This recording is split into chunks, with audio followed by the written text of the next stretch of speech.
Hi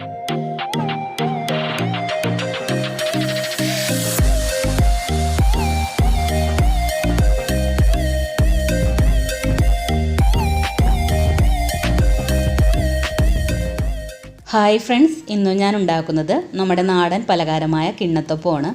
ഇത് നമുക്ക് അരി കുതിർത്തും അതുപോലെ തന്നെ അരിപ്പൊടി വെച്ചും ഉണ്ടാക്കിയെടുക്കാൻ വേണ്ടി പറ്റും. അപ്പം ഞാനിവിടെ ഉണ്ടാക്കുന്നത് അരിപ്പൊടി വെച്ചിട്ടാണ്. നല്ല സോഫ്റ്റ് ആയിട്ടുള്ളൊരു കിണ്ണത്തപ്പമാണിത്. അപ്പോൾ വീഡിയോയിലേക്ക് പോകുന്നതിന് മുമ്പായി എൻ്റെ ചാനൽ ആദ്യമായാണ് കാണുന്നതെങ്കിൽ പ്ലീസ് ഒന്ന് സബ്സ്ക്രൈബ് ചെയ്യണേ. അപ്പോൾ നമുക്കിതെങ്ങനെയാണ് ഉണ്ടാക്കണേന്ന് നോക്കിയാലോ. അപ്പോൾ അതിനായിട്ട് ഞാനിവിടെ 250 ml കപ്പിൽ 1 കപ്പ് അരിപ്പൊടിയാണ് എടുത്തിരിക്കുന്നത്. നമ്മൾ അപ്പത്തിനും ഇടിയപ്പത്തിനൊക്കെ എടുക്കുന്ന ഒട്ടും തരിയില്ലാത്ത അരിപ്പൊടി ഉണ്ടല്ലോ, അതാണ് കേട്ടോ നമുക്ക് കിണ്ണത്തപ്പം ഉണ്ടാക്കാനായിട്ട് വേണ്ടത്. ഇനി നമുക്കിതൊരു മിക്സിയുടെ ജാറിലേക്ക് ഇട്ട് കൊടുക്കാം. ഇനി നമുക്കിതിലേക്ക് മധുരത്തിന് ആവശ്യത്തിനുള്ള പഞ്ചസാര ചേർത്ത് കൊടുക്കാം. ഞാനിവിടെ ഒരു 1/4 കപ്പ് പഞ്ചസാരയാണ് എടുത്തിരിക്കുന്നത്. നമ്മുടെ മധുരത്തിന് നമുക്ക് ചേർത്ത് കൊടുക്കാം കേട്ടോ. പിന്നെ ഒരു 1/4 ടീസ്പൂൺ ചെറിയ ജീരകം, പിന്നെ ഒരു ഏലക്ക, പിന്നെ ഒരു നുള്ളുപ്പ്. നമുക്കിതിലേക്ക് വേണ്ടത് 2.5 കപ്പ് നല്ല കട്ടിയുള്ള തേങ്ങാപ്പാലാണ്.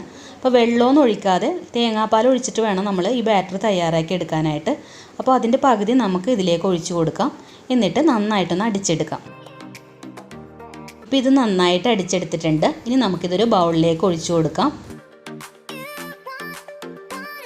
അതിനുശേഷം നമ്മൾ നേരത്തെ എടുത്തു വെച്ചിരുന്ന ബാക്കിയുള്ള തേങ്ങാപ്പാൽ കൂടി അതിലേക്ക് ഒഴിച്ചു കൊടുക്കാം. എന്നിട്ട് ഒരു കയ്യിൽ കൊണ്ട് നന്നായിട്ടൊന്ന് മിക്സ് ചെയ്തെടുക്കാം.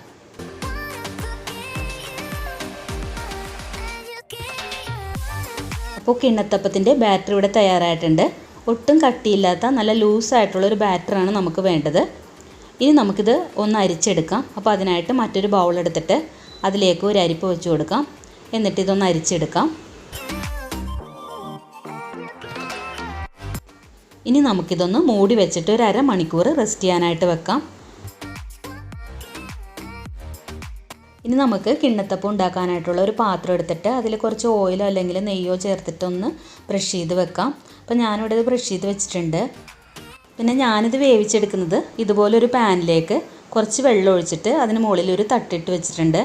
അതിലേക്കാണ് നമ്മൾ ഈ പാത്രം ഇറക്കി വെച്ചിട്ട് അതിനകത്തേക്ക് നമുക്ക് ബാറ്റർ ഒഴിച്ചിട്ട് വേവിച്ചെടുക്കാം.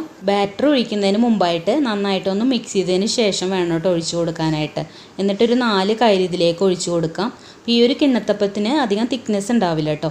പിന്നെ ഇതിന് മുകളിലായിട്ട് കുറച്ച് ചെറിയ ജീരകം ഇതുപോലെ വേണമെന്നുണ്ടെങ്കിൽ വിതറി കൊടുക്കാം. എന്നിട്ട് മൂടി വെച്ചിട്ട് ഒരു 20-25 മിനിറ്റ് വേവിച്ചെടുക്കാം. ഇനി ഇത് ഇഡ്ലിച്ചെമ്പിലാണ് വേവിക്കുന്നുണ്ടെങ്കിലും ഏകദേശം 20-25 ടൈം തന്നെ വേണ്ടി വരും കേട്ടോ. ഇപ്പോൾ ഏകദേശം 25 മിനിറ്റ് ആയിട്ടുണ്ട്. ഇപ്പോൾ ഇത് നന്നായിട്ട് വെന്ത് വന്നിട്ടുണ്ട്. ഇനി നമുക്കിത് പുറത്തെടുത്തിട്ട് ചൂടാറാനായിട്ട് വെക്കാം. ചൂടാറിയതിന് ശേഷം നമുക്ക് ആവശ്യത്തിന് മുറിച്ചെടുക്കാം. അപ്പോൾ നല്ല ടേസ്റ്റി ആയിട്ടുള്ള കിണ്ണത്തപ്പം ഇവിടെ തയ്യാറായിട്ടുണ്ട്.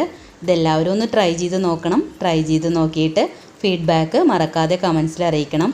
അതുപോലെ ലൈക്ക് ചെയ്യാനും ഷെയർ ചെയ്യാനും ഇതുവരെ സബ്സ്ക്രൈബ് ചെയ്യാത്തവരുണ്ടെങ്കിൽ ഒന്ന് സബ്സ്ക്രൈബ് ചെയ്യാനും മറക്കരുതേ.